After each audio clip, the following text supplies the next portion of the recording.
Good day mga ka-asenso. Ngayong araw po, ika 3 days na po ng ating mga piglets at ikatlong araw din tayong nagbibigay ng Apralite. Ito po ang Apralite, gawa po ito ng Univet. Ayan po, ibibigay po natin ito sa mga newborn piglets. Anti-scour po ito para hindi po magkaroon ng scouring ang ating mga piglets o pagtatae. Ito po, bibigyan po natin sila 1 ml per kg. So, ibig sabihin, kung ang ating piglets ay nagkakatimbang ng 2 kilo, 2 ml po. Matatansya nyo rin naman yung bigat ng inyong mga piglets, base po yan sa inyong pag-aalaga. So, ang isang sachet o 6 grams ng Apralite ay titimplahin po natin ito sa 40 ml ng tubig para sa mga piglets natin. So, yung sobra, pwede natin ibigay ito sa ibang mga biik natin o sa ibang alaga. Pero kami, sapat lang po yan dito sa kanila.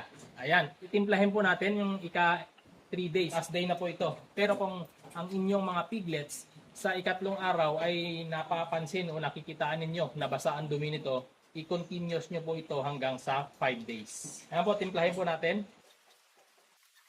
20 ml po ito. Ayan, dagdagan natin na isa para 40 ml. Ito po, 40 ml na po ito. Ganyan lang po karami ang 40 ml ha. Tandaan po ninyo. Tapos, titimplahin po natin itong isang sachet ng Apralite. Unang araw na pinanganak hanggang sa ikatlong araw po, bigyan po natin for prevention ng scar o scouring o pagtataib ng ating mga piglet.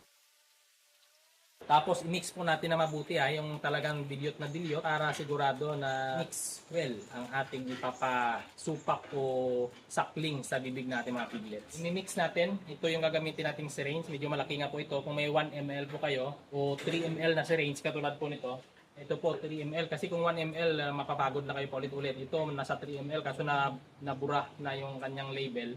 So, dito tayo gumamit tayo ng 5 ml na syringe kasi yan yung available ngayon sa akin.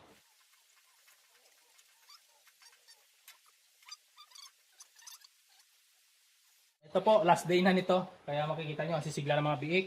Mamaya po, mag-inject po kami ng Tran Iron. After pag-inject ng Tran Iron, papakawalan na po namin sila dito. Hindi na po namin yan babantayan dahil malulusog at maliliksi na po sila. Ang bilis na po nilang tumakbo. Kapag humiga ang kanilang nanay, ang bilis na po nilang makaiwas dahil nga po may iron na sa kanilang katawan. Mga ka-asenso, natapos na natin bigyan ng Apralite solution ng ating mga piglets. Ito po ay gawa ng Univet. Galing Univet. Ito po ang Apralite para po ito sa day 1, day 2, day 3 mula nung ipinanganak ng ating mga piglets para po ito sa anti-scar para hindi magkaroon ng scouring ang ating mga biik or pagtatae. Pero kung pansin ninyo, nabasa pa rin yung dumi ng inyong mga piglets, i-5 days po ninyo.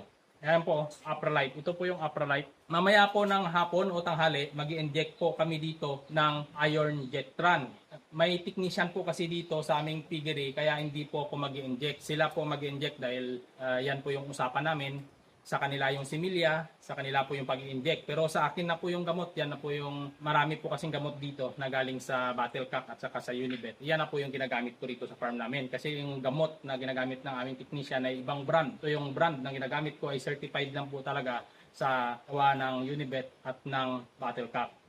Tingnan nyo na lang po sa mga binablog ko kung ano po yung mga gamot nila yung ginagamit namin. Meron po kasi na conflict sa Univet at saka sa Battlecock na hindi ko po pwedeng sabihin din. Baka magka-glitch of contract po ako. Ayan po, maraming salamat po sa inyo. Hanggang dito na lang po. Abangan nyo po yung mga update ko pa sa susunod. Medyo bangag pa po tayo dahil puyat po tayo. May time po every 30 minutes nagtatawag po yung inahin sa kanyang mga piglets para magpadede. Meron din pong 1 hour, meron din 2 hours. Kaya kung 2 hours, swerte dahil makakatulog po tayo ng mahaba-haba. Ito po yung ating tulugan dito mga kasenso. Yan o. Yan. Makikita nyo, dito tayo natutulog. Swerte natin ngayon dahil wala pong inahin dyan sa paruling na yan. Sa October 15 pa aakyat yung inahin dyan. Yan po, hanggang dito na lang po. Maraming salamat. God bless po sa lahat ha. God bless po. Raymond Salinas po ng Usapang Agri-Negosyo. Maraming salamat. Bye-bye.